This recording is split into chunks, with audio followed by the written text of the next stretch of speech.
அன்பானவர்களே, அன்பு வணக்கங்கள். முற்பிறப்பை பற்றியும் இப்பிறப்பு வாழ்க்கை நமக்கு அமைந்திருப்பது எதனால், அடுத்த பிறப்பில் நாம் எப்படி இருக்க போகிறோம்,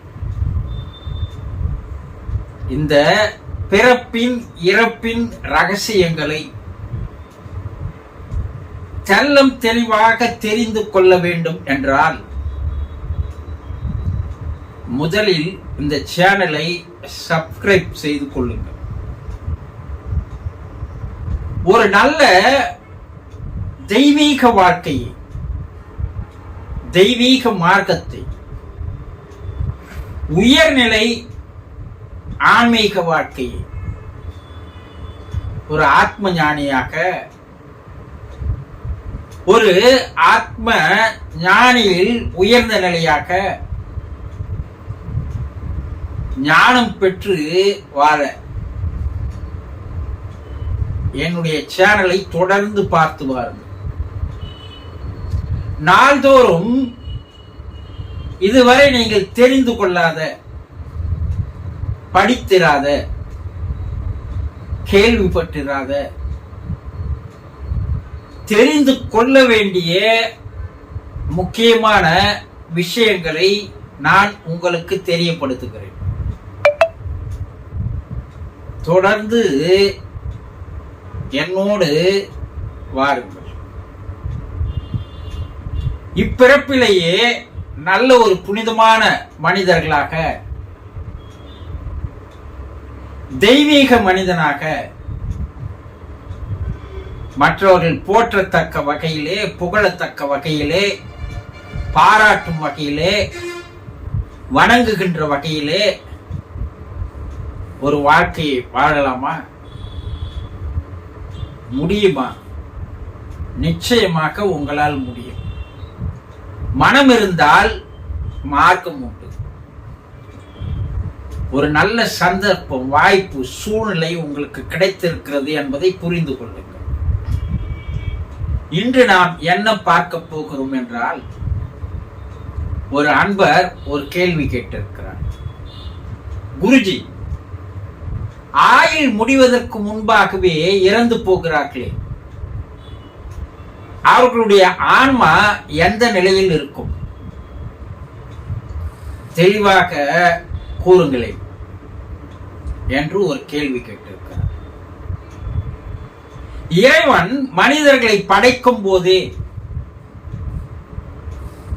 அவனுக்கு ஆயுளை நிர்ணயித்து விட்டுதான் அவனை படைக்கிறான். நீங்க பிறக்கும் போதே நீங்க எத்தனை ஆண்டுகள் வாழப் போகிறீர்கள் என்பதை ஏற்கனவே இறைவன் முடிவு செய்து உங்களுடைய உடலிலே, ஆன்மாவிலே அதை பதிய வைத்திருக்கிறார். ஒரு சிலர் கைரேகை ஜோசியர்கிட்ட போனீங்கன்னா ஆயுள் ரேகை என்று ஒன்று உண்டு. இந்த ஆயுள் ரேகையை கணக்கு பார்த்து நீங்கள் எத்தனை வயது வரை வாழப் போகிறீர்கள் என்று சொல்லுவார்கள்.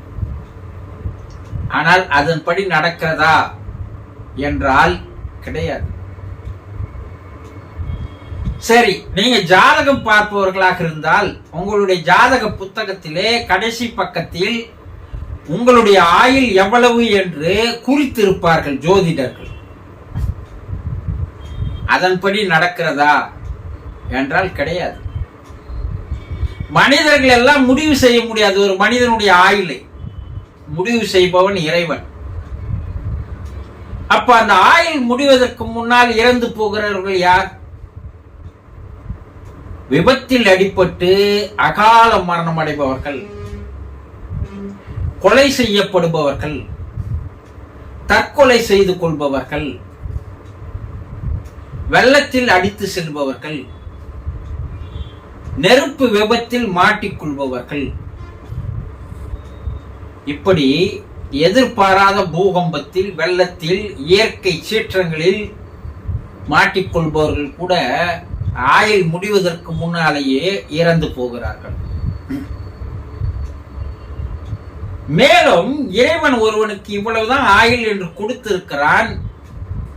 ஆனால் குடித்து குடித்து தன்னுடைய உடலை கெடுத்துக் கொண்டு, உடலில் இருக்கின்ற உறுப்புகளை கெடுத்துக் கொண்டு 80 வயது வரை ஆயுள் தரப்பட்டு இருக்கிறது என்றால் 60 வயது 70 வயதில் இறந்து போகிறான் என்றால் அது அவர்களாக தேடிக்கொள்கின்ற இறப்பு.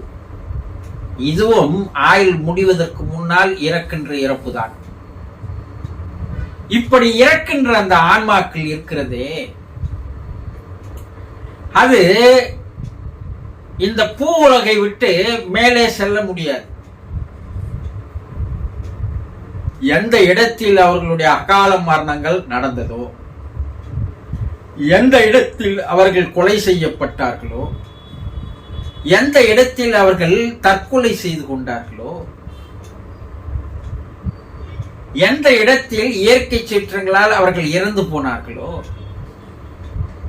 அந்த இடங்களிலேயே தான் அந்த ஆன்மா அலைந்த வண்ணமாக, திரிந்த வண்ணமாக இருந்து கொண்டிருக்குமே தவிர அந்த ஆன்மாவானது மேல் நோக்கி போக முடியாத அளவிற்கு அந்த ஆன்மாவில் திடத்தன்மையானது, வெயிட் என்று சொல்லக்கூடிய அந்த ஆன்மாவிற்கு ஒரு பாரமானது ஏற்பட்டு விடுகிறது என்று ஆவி உலக ஆராய்ச்சியாளர்கள் கூறுகிறார்கள்.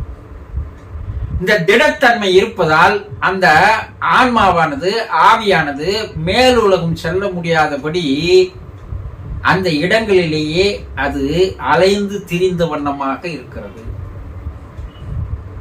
இன்னும் யோகிகள் என்ன சொல்றாங்கன்னா, அதற்கு பெயர் தேக்கமுற்ற ஆன்மா என்று சொல்கிறார்கள். என்ன தேக்கம்?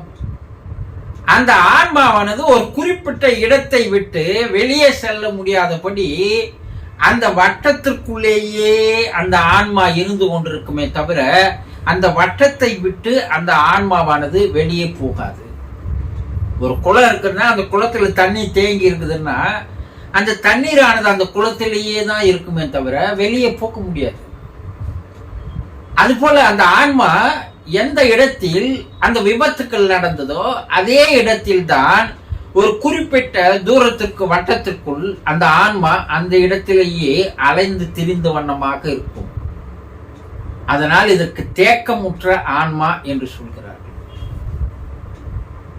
இது என்ன செய்யும்னா, அந்த இடத்தில் வருகின்ற மனம் பலவீனமாக இருக்கின்றவர்களை, பயம் அச்சம் போன்ற உணர்வுகளோடு இருப்பவர்களை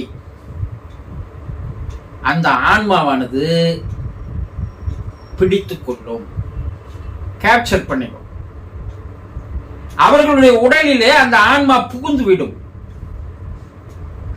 அவர்களுடைய உடலில் புகுந்தது இல்லாமல் அவர்களுடைய மனதை தன்னுடைய கட்டுக்குள் கொண்டு வந்து வைத்துக் கொள்ளும். தான் நிறைவேறாத ஆசைகளை, எண்ணங்களை, விட்டு போன அந்த ஆசைகளை, எண்ணங்களை அவர்களுடைய உடலை கருவியாக்கி கொண்டு அவர்களை வைத்து அந்த நிறைவேறாத ஆசைகளை, எண்ணங்களை அந்த ஆன்மா நிறைவேற்றிக் கொள்ளும். ஒருவர் கொலை செய்யப்படுகிறார். அந்த கொலை செய்யப்பட்ட இடத்தில் அந்த ஆன்மாவானது அங்கேயே அலைந்து திரிந்த வண்ணமாக இருக்கும்.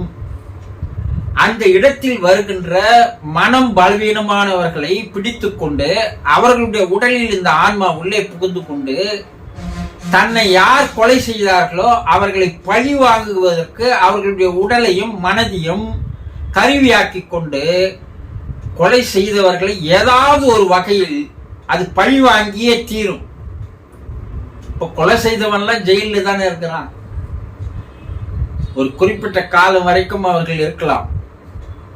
அதற்கப்பால் அவர்களுடைய வாழ்க்கையை சிதைக்கின்ற வேலையை, அவர்களுடைய மனதை சிதைக்கின்ற வேலையை, அவர்கள் ஏதாவது விபத்தில் அடிபட்டு போகின்ற வேலையை, அவர்களாவே தற்கொலை செய்து கொள்கின்ற எண்ணத்தை இந்த ஆன்மா நிறைவேற்றும். இதுக்கு பல்வேறு ஆயிரக்கணக்கான நிரூபணங்கள் இருக்கிறது. சும்மா இல்ல, கதை இல்லை.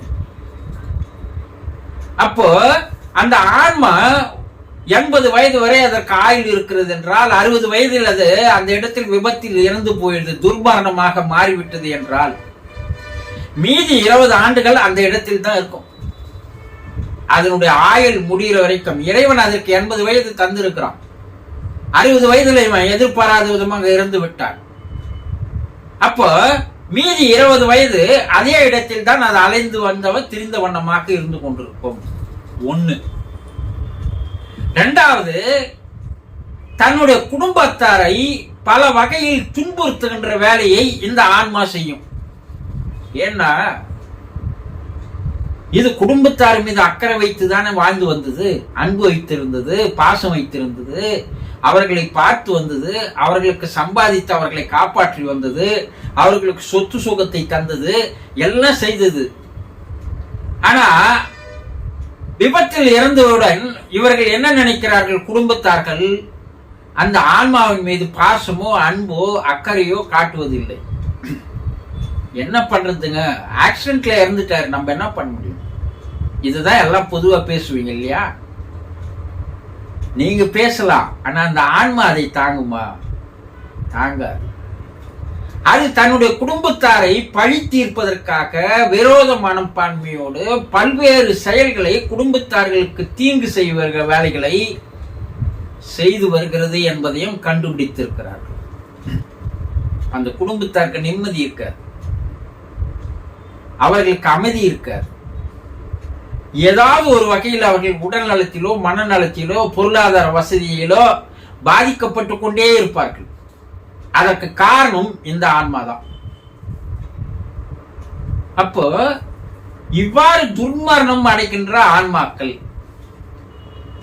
அதற்கு சாந்தி செய்யாத வரை, அதை அமைதிப்படுத்தாத வரை அந்த ஆன்மா அந்த இடங்களிலேயே இருந்து கொண்டு அந்த பக்கம் வரம் போகின்ற பலவீனமானவர்களை பிடித்து கொண்டு தன் காரியங்களை சாதிக்கும். இதைதான் கிராமங்கள்ல பேய் பிடிச்சிருக்கு, பிசாசி பிடிச்சிருக்கு, இந்த ஆன்மா பேயாக்க பிசாசாக்க நம்முடைய முன்னோர்கள் கூறினார்களே தவிர வேறு எதுவும் அல்ல.